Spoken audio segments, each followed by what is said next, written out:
আসসালামু আলাইকুম ওয়া রাহমাতুল্লাহি ওয়া বারাকাতুহু। আলহামদুলিল্লাহ, আশা করি আপনারা সকলেই ভালো আছেন।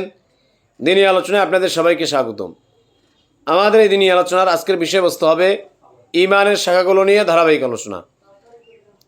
তারই ধারাবাহিকতায় আমরা ঈমানের 17 নম্বর শাখা তথা হায়া, অন্যায় কাজে লজ্জাবোধ করা, এই সম্পর্কে আমরা জানতেছিলাম। আমরা জানতে গিয়ে জেনেছিলাম যে আল্লাহ পাক রব্বুল আলামিন দুনিয়ার মধ্যে যত শক্তিশালী জিনিস বানিয়েছেন, এই শক্তিশালী জিনিসগুলোর মধ্যে থেকে আল্লাহ তাআলা মানুষকে, ইনসানকে সবচাইতে শক্তিশালী বানিয়েছেন এবং তাদেরকে আল্লাহ পাক রব্বুল আলামিন শ্রেষ্ঠত্বের মুকুট তাদের মাথায় দান করেছেন। আল্লাহ পাক রব্বুল আলামিন সূরা বনী ইসরাঈলের ৭০ নম্বর আয়াত রব্বুল আলামিন বলেন, ওয়ালাকাদ কাররামনা বনী আদম, আমি বনী আদমকে, আদম সন্তানদেরকে সম্মানিত করেছি। আল্লাহ পাক রব্বুল আলামিন এই আয়াতে স্পষ্ট আমাদের শ্রেষ্ঠত্বের ঘোষণা দিয়ে দিলেন যে আমি আল্লাহ দুনিয়ার মধ্যে যা কিছু সৃষ্টি করেছি তার মধ্যে আমি মানুষদেরকে সবচাইতে সম্মানিত করে বানিয়েছি। তারা সবচাইতে সম্মানিত।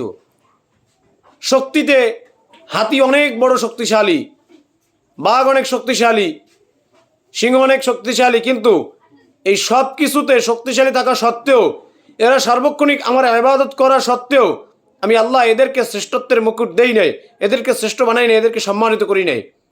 আর মানুষ আমার নাফরমানি করা সত্ত্বেও, মানুষ আমার থেকে ফিরে থাকা সত্ত্বেও আমি আল্লাহ মানুষদেরকেই সম্মান দান করছি, মানুষদেরকে আমি আল্লাহ শ্রেষ্ঠত্বের মুকুট দান করছি। তো এই মানুষকে আল্লাহ তাআলা সম্মানিত করে তাদেরকে সবচাইতে শক্তিশালী বানিয়েছেন। আবার এই যে পাহাড় শক্তিশালী, লোহা শক্তিশালী, আগুন শক্তিশালী, বাতাস শক্তিশালী, পানি শক্তিশালী, মানুষ শক্তিশালী, এই সব কিছুর চাইতে আল্লাহ পাক রব্বুল আলামিন আবার একজন ফেরেশতাকে শক্তিশালী করে বানিয়েছেন, যার শক্তি এতটা বিশাল যে সে যেদিন একটা ফুৎকার দিবে সেদিন আসমান এবং জমিনের মধ্যে যা কিছু আছে সব ধ্বংস হয়ে যাবে। এত বড় শক্তিশালী করে আল্লাহ পাক রব্বুল আলামিন ওই ফেরেশতাকে বানিয়েছেন। তো এই যে আল্লাহ পাক রব্বুল আলামিন এত বড় বড় শক্তিশালী জিনিস বানিয়েছেন, এত বড় বড় শক্তিশালী বস্তু বানিয়েছেন, তাহলে এই আল্লাহ তাআলা কত বড় শক্তিশালী, যিনি মানুষদেরকে শক্তিশালী বানিয়েছেন, যিনি আবার সবচাইতে বড় শক্তিশালী ফেরেশতা বানিয়েছেন, তাহলে আমাদের আল্লাহ তাআলার কি পরিমাণে শক্তি, তিনি কত বড় শক্তিশালী। তো এই আল্লাহ পাক রব্বুল আলামিন আমাদেরকে বলতেছেন যে হে ঈমানদারগণ, তোমরা আমি আল্লাহ তাআলাকেই ভয় করো, তোমরা আমি আল্লাহ তাআলাকেই ভয় করো, তোমরা তোমাদের রবকে, তোমাদের পালনকর্তাকে ভয় করো। কেন? কারণ নিশ্চয়ই আল্লাহ তাআলা মহাশক্তিশালী এবং কঠিন শাস্তিদাতা। যে নিশ্চয়ই আল্লাহ তাআলা মহাশক্তিশালী, এই যে শক্তিগুলোর কথা শুনলা, এর চাইতেও শক্তিশালী আল্লাহ তাআলা, মহাশক্তিশালী, যার কোনো শেষ নাই, এত শক্তির অধিকারী এই আল্লাহ তাআলাকে ভয় করো, এবং তিনি কিন্তু কঠিন শাস্তিদাতা। দুনিয়ার মধ্যে মানুষ শাস্তি দেয়, তাও আমরা দেখি এর মধ্যে ভয়ঙ্কর শাস্তি আছে, যেগুলো আমাদের দুচোখে আমরা দেখতে পারি না, আমাদের কাছে কেমন কেমন লাগে, মারাত্মক লাগে, কিন্তু আল্লাহ পাক রব্বুল আলামিন বলেন আমি আল্লাহ কিন্তু সবচেয়ে কঠিন শাস্তিদাতা। তাহলে যিনি এই শাস্তিকে বানিয়েছেন, যিনি জাহান্নামকে বানিয়েছেন, যিনি এই শাস্তি দেওয়ার বস্তুগুলোকে বানিয়েছেন, তিনি যদি বলে যে আমার শাস্তি কিন্তু কঠিন শাস্তি, তাহলে শাস্তিটা কিরকম হবে? এজন্য আমাদেরকে এই আল্লাহ তাআলাকেই ভয় করতে হবে, এই মহান শক্তির অধিকারী রবকে আমাদেরকে ভয় করতে হবে।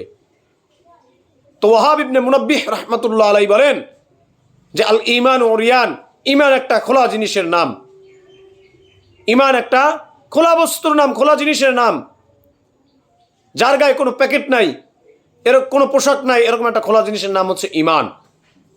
আর এই ঈমানের পোশাকের নাম হচ্ছে লিবাসুত তাকওয়া, তাকওয়ার পোশাক। তাকওয়া, আল্লাহর ভয়, এটা হচ্ছে ঈমানের পোশাক। আবার এই ঈমানের পোশাককে আরো সৌন্দর্যতা দান করে অলংকারে, সেই অলংকারের নাম হচ্ছে আল হায়া, সেটাই হচ্ছে লজ্জা, অর্থাৎ অন্যায় কাজ থেকে বিরত থাকা, অন্যায় কাজে লজ্জাবোধ করা। তো ওয়াহাব ইবনে মুনাব্বিহ রাহমাতুল্লাহ আলাইহি এটাই বলেন যে ঈমান একটা খোলা জিনিসের নাম, আর এই খোলা জিনিসটার পোশাক হচ্ছে তাকওয়া, আর এই তাকওয়া, এই পোশাকের অলংকার দিয়ে আরো সৌন্দর্য হচ্ছে ঈমানের, সেটা হচ্ছে আল হায়া, লজ্জা। অতএব আমাদের সমাজে যার মধ্যে তাকওয়া বেশি, যে আল্লাহ তাআলাকে সবচেয়ে বেশি ভয় পায়, তার ঈমানের পোশাকটাও তত শক্তিশালী, তার ঈমানের পোশাকটাও তত সৌন্দর্য। আবার যে এই আল্লাহ তাআলাকে ভয় করে অন্যায় কাজ থেকে লজ্জাবোধ করে, যার মধ্যে হায়া আছে, যে যত বেশি লজ্জাবোধ করে, আল্লাহ পাক রব্বুল আলামিন তার এই ঈমানের সৌন্দর্য, ঈমানের পোশাকের সৌন্দর্য আরো বাড়িয়ে দেয়। এই জন্য আমাদের সব ক্ষেত্রে লজ্জা রাখতে হবে, অন্যায় কাজ থেকে আমাদেরকে ফিরে থাকতে হবে, অন্যায় কাজ করতে আমাদেরকে লজ্জাবোধ করতে হবে। কারণ ঈমানের 17 নম্বর শাখাই হচ্ছে আল হায়া, লজ্জা, অন্যায় কাজ থেকে বিরত থাকা। এই জন্য আল্লাহ পাক রব্বুল আলামিন আমাদের সবাইকে হায়া এটা আমাদের জীবনে ধারণ করে ঈমানের এই পোশাকটিকে অলংকৃত করে ঈমানের এই 17 নম্বর শাখাটিকে পরিপূর্ণ করার তৌফিক দান করুক। আমিন। আসসালামু আলাইকুম ওয়া রাহমাতুল্লাহি ওয়া বারাকাতুহু।